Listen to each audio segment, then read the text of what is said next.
Assalamualaikum warahmatullahi wabarakatuh. Selamat pagi Bu Umi, bagaimana kabarnya hari ini? Pagi Pak Woro, alhamdulillah sehat, tapi selalu ngantuk Pak. Kenapa? Kenapa nih Bu? Aduh, karena tadi malam begitu Pak, berisik Pak tetangga Pak. Punya Ada kerja? acara ya. Oh, iya. Selamat ya Bu Umi, kemarin sudah melakukan praktek pembelajaran di kelas dan alhamdulillah saya diberi kesempatan, diberi izin Bu Umi untuk melakukan observasi pembelajaran di kelas Bu Umi. Ya, terima kasih juga Pak Woro. Kemarin observasi kemarin itu jadi apa ya, membuat saya itu jadi tahu apa namanya ya, kelebihan dan kekurangan saya, apa yang harus saya persiapkan agar pembelajaran saya itu lebih asik lagi. Karena kebetulan kan saya mengambil di kelas rendah ya Pak, jadi apa namanya, pembelajaran itu tidak bisa monoton, jadi harus diselingi ice breaking lah, sambil bermain, sambil kita bercanda-bercanda, tapi masih dalam konteks belajar. Karena saya juga mengawasi itu, kelihatannya kelasnya Bu Umi anaknya tuh aktif dan ikut senang gitu loh Bu. Iya. Walaupun ya namanya kelas rendah ya, berarti ya gaduh, tapi mereka itu aktif dalam pembelajaran. Iya Pak, alhamdulillah untuk kelas yang saya ambil itu anaknya memang super duper aktif. Mereka itu tingkat ingin tahunya atau tingkat kekebawaannya itu tinggi Pak. Kalau dia ingin tahu sesuatu itu dia tanya dari akar sampai ujungnya, sampai pol gitu, harus ketemu. Kadang berulang-ulang gitu ya Bu. Iya. Karena untuk yang lain ya memang ya biasa Pak, untuk anak seusia SD apalagi kelas rendah itu kalau diminta untuk fokus itu memang sulit. Iya. Ada yang masih suka asik sendiri, Jahil juga Bu ya. Ada juga yang mempunyai model belajar yang dia itu tidak bisa fokus mendengarkan, dia masih bergerak ke sana ke sini, tapi dia bisa mengerti, bisa menerima apa yang saya sampaikan, itu juga ada. Oh gitu. Baik Bu. Begini, terkait observasi yang saya lakukan kemarin ya Bu, ini ada beberapa pertanyaan yang ingin saya tanyakan ke Bu Umi ya Bu. Ya, siap. Tapi gambaran besarnya saya itu pas mengikuti pembelajaran yang Bu Umi itu sangat luar biasa Bu. Terima kasih. Ya. Luar biasa. Apa sih Pak? Gini Bu, terkait pembelajaran yang Bu Umi lakukan kemarin itu sudah berjalan lancar ya Bu? Alhamdulillah. Gini, saya ingin bertanya, area pengembangan dan strategi pembelajaran Bu Umi dilakukan ketika supervisi itu bagaimana Pak? Area pembelajaran ya Pak. Area pengembangannya Bu? Area pengembangannya itu saya itu terkadang masih merasa apa ya Pak, masih merasa sulit dalam hal saya ini harus bagaimana dengan model-model murid saya yang begitu apa ya, super aktif. Ada yang terkadang saya sampai apa ya, mati gaya misalnya kayak gitu Pak. Saya harus bagaimana ini biar anak-anak saya itu mau fokus, tertarik dengan apa yang saya sampaikan gitu. Jadi gini, intinya Bu Umi itu ingin melakukan pembelajaran aktif, menyenangkan, juga berpusat pada murid kan? Iya. Cuma ya kendalanya terkadang itu tadi Pak, anak yang sulit untuk kita ajar untuk seperti kemarin itu saya ajak mindfulness. Kalau mindfulness-nya itu murni seperti kita mendengarkan alunan-alunan irama apa-apa, itu kurang pas Pak. Mereka ngantuk ya? Iya, Bu saya malah ngantuk. Bu itu apa? Dia malah itu apa, penasaran dengan gambar-gambar yang ditampilkan di slide gitu. Tapi kalau misalkan mindfulness-nya itu di kayak seperti anak-anak yang belajar di PAUD dengan bermain dengan gaya ice breaking seperti tepuk atau dengan permainan, itu mereka malah antusias. Nah saya kurangnya di situ, saya kurang apa ya Pak, saya sadari saya kurang begitu sabar dengan seperti itu, karena basicnya dulu kan saya mengajarnya kelas tinggi. Jadi kalau kelas tinggi itu kan kasarannya gampang diajak, Ya, gampang saya tahu. di apa ya, di kasaran dipancal gitu. Pancal, diarahkan gitu ya, Bu, ya. Iya. Kalau kelas rendah kan masih dengan dunianya sendiri gitu. Nah, kemarin juga saya melihat ini Bu Umi menerapkan sistem kelompok, diskusi dan di depan itu penyampaian diskusi yang seperti itu ya. Itu saya lihat sangat bagus sekali Bu. Ini terus strategi apa yang telah Bu Umi gunakan dalam pembelajaran kemarin Bu Umi? Jelas kan waktu pembelajaran kita menggunakan strategi yang kita inginkan agar pembelajaran kita dapat mencapai tujuan. Saya ingin Bu Umi menceritakan strategi apa yang Bu Umi gunakan. Oh, kemarin strategi yang saya gunakan tetap ya Pak, yang pertama tetap dengan metode ceramah. Oh ya jelas Bu ya, namanya dulu ya Bu ya. Apalagi di SD. Harus ada instruksinya dulu. Iya, apalagi di SD.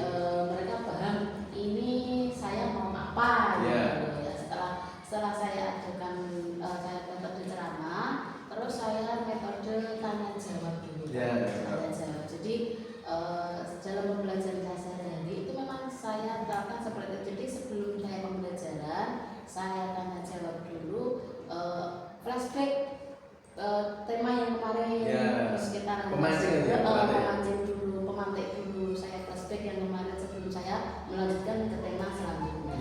Setelah itu ya saya menjelaskan ke topik pembelajaran yang utama. Terus setelah itu saya adakan diskusi, penyampaian diskusi, hasil diskusi dengan kelompok. Dan kebetulan di kelas saya itu anak-anak itu sudah saya ajarkan kemandirian, karena di kelas saya itu ada slogan Pak. Cermat, teliti, cepat. Apa itu? Nah, slogan itu yang membuat anak-anak saya itu saya ajarkan untuk lebih mengerti waktu. Cermat, disiplin, cepat. Dan di situ di dalam slogan itu anak-anak jadi tahu waktunya. Waktu kita belajar berapa jam, berapa menit. Waktu kita mengerjakan tugas berapa menit harus selesai.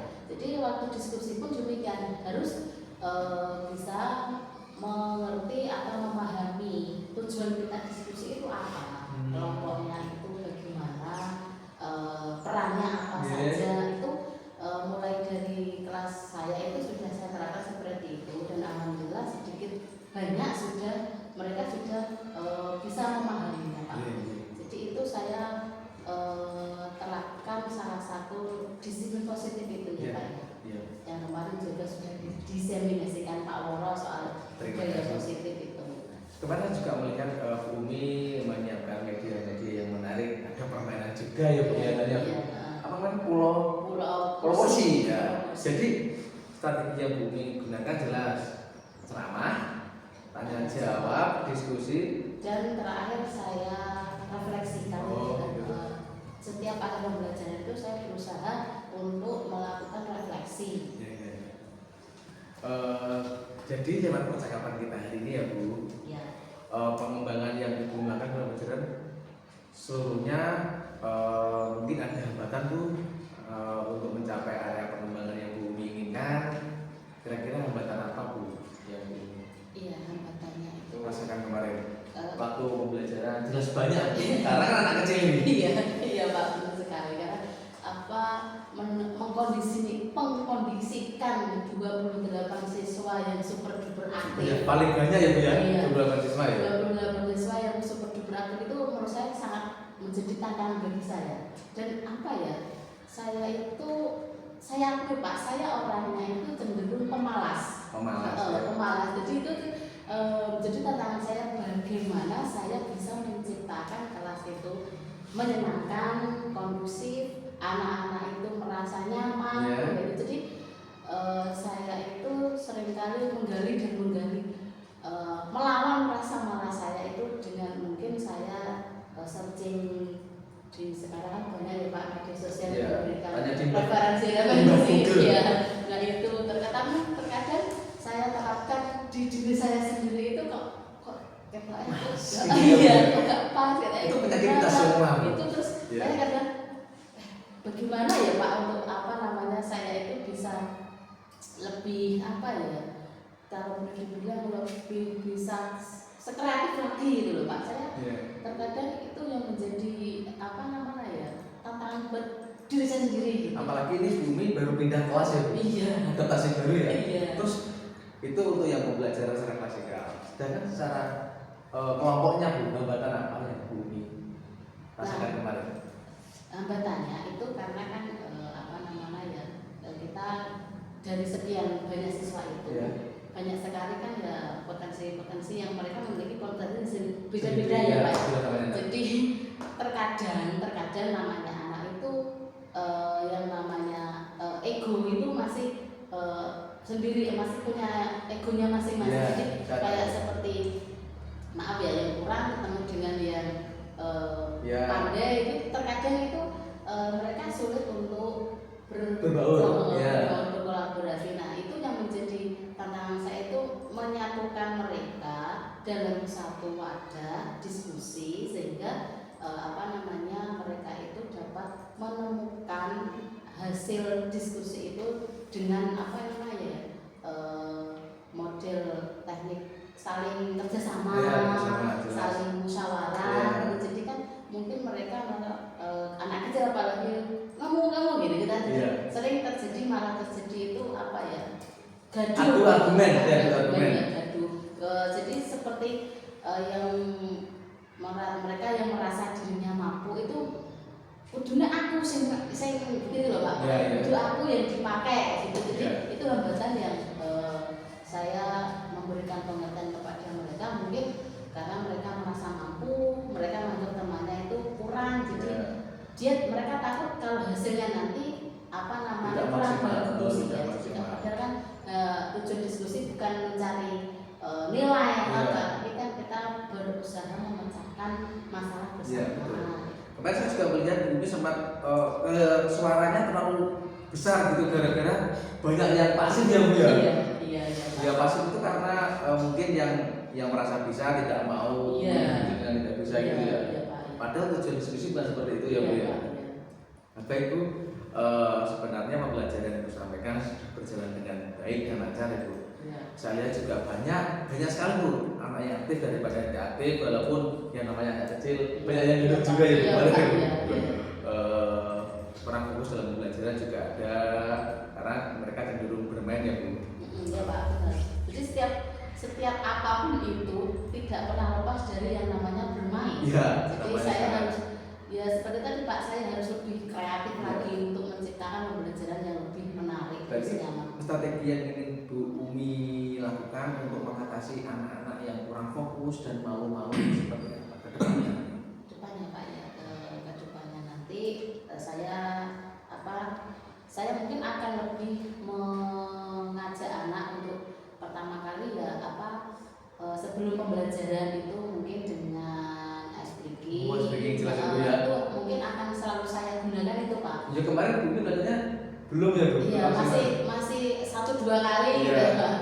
Atau terus setelah selain ice breaking mungkin kita adakan apa namanya, ini baru saya itu Pak, saya rencanakan dalam 1 minggu itu ada 1 hari saja, 1 hari, dalam 1 hari itu ada kegiatan semacam apa ya Pak, saling bercerita, saling curhat, saling tukar pengalaman. Jadi apa namanya, mereka menceritakan perasaan mereka kepada saya tanpa ada rasa takut, tanpa ada rasa apa ya, tidak menganggap saya ini sebagai gurunya, tapi saya ini temannya. Jadi kalau sudah merasa nyaman, anggap saya teman, kan nanti apa namanya dalam pembelajaran jadi bisa fokus seperti itu Pak. Itu baru berjalan sekitar 2 minggu. Selain speaking dan juga tadi 1 hari curhat bersama. Apakah mungkin Bu Umi juga menerapkan revolusi untuk fokus siswa? Mungkin juga Pak, tapi mungkin dengan metode mindfulness yang lain. Mungkin jadi saya mencari apa ya, metode mindfulness yang lain yang lebih menarik siswa. Tapi kalau mohon maaf kalau seperti alunan-alunan itu malah menurut saya di kelas saya nggak berhasil. Iya, karena kelas rendah itu untuk fokus seperti itu sulit ya Bu ya. Malah tambah gaduh, dia malah tambah apa ya, penasaran itu gambar apa gitu. Jadi kalau mindfulness itu saya masih mencari metode apa ya selain kita memperdengarkan itu tadi. Mungkin ya mencari apa ya permainan-permainan yang lebih menarik apa atau gimana gitu. Mungkin Pak Woro nanti bisa memberikan referensi pada saya. Insya Allah. Di sini tadi saya menangkap strategi yang ingin Bu Umi gunakan ke depannya jelas speaking ya Bu. Iya, Speaking. iya. Terus Sangat membantu, Pak. satu hari curhat bersama guru. Iya. Jelas. Mindfulness juga akan diterapkan. Iya, Dan pasti iya. untuk kelas kecil akan menerapkan permainan yang menyenangkan. Iya, Untuk Pak. melatih fokus siswa Iya, tadi. iya. Baiklah Bu, mungkin ini pertanyaan terakhir ya Bu. Bagaimana perasaan Ibu setelah melakukan seluruh rangkaian kegiatan dari pra observasi sampai pasca observasi yang kita lakukan hari ini Bu? Monggo Ya. diceritakan Bu. Ya jujur ya Pak, sebelum observasi itu memang mengajar sudah makanan kita sehari-hari. Nah, tugas guru itu Iya. ngulang ya, bukan ngarang ya. Iya, cuma gini Pak, terkadang mengajar biasa dengan mengajar ditunggu itu rasanya beda Pak. Iya, betul. Piye yo, engko aku nek salah piye ya bisa merasa kok nak isin dilihat teman nek kenal senang apa mau mulai kok Iya. monoton ngene-ngene ae gitu. Jadi terkadang awalnya tuh saya merasa aduh piye yo, gede Pak cara bahasa kita itu jagungnya saya keringet-keringet Pak.